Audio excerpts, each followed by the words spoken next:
Nowadays, everybody has an opinion, especially when it comes to black people.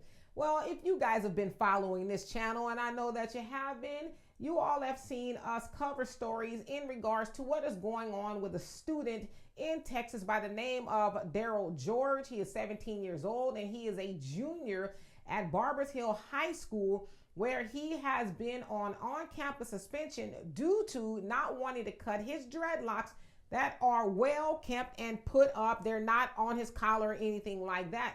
Well, recently he has been moved to an alternative school because he will not cut his hair, which many are saying is very racist, because Texas now has their own version of the Crown Act, which basically says that you cannot discriminate against black people, especially due to the way we wear our hair.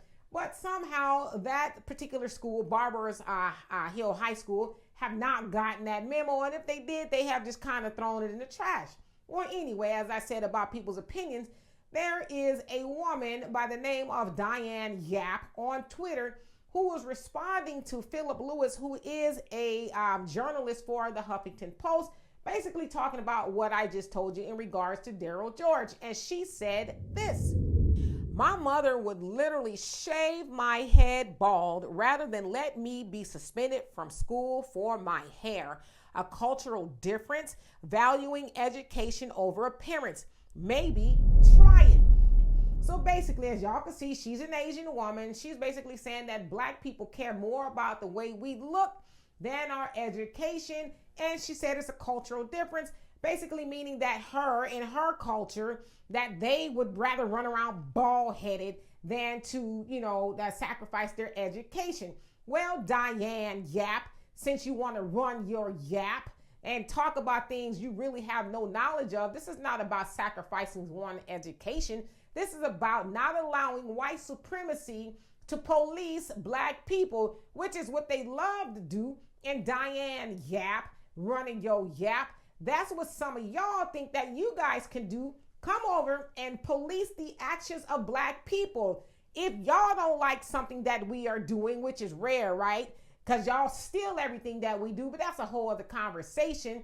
But in some cases, y'all don't like things that we do, and y'all think that it's up to y'all to tell us how to wear our hair or do whatever. It's not up to y'all, just like it's not up to white supremacy. So this is not about his education. But if education was important, why don't the school administration say, you know what?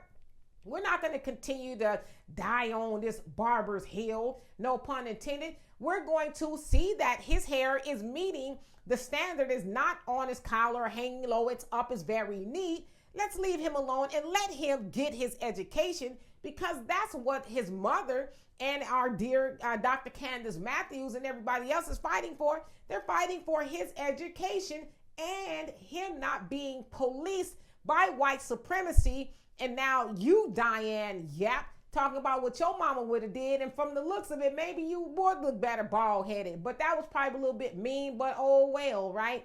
But nevertheless, Diane, mind the business that pays you. And don't try to compare cultures. Don't do it, because you're going to lose every time. But don't you ever think that you should sit up on Twitter and disrespect black people because we won't allow our children to be policed by white supremacy.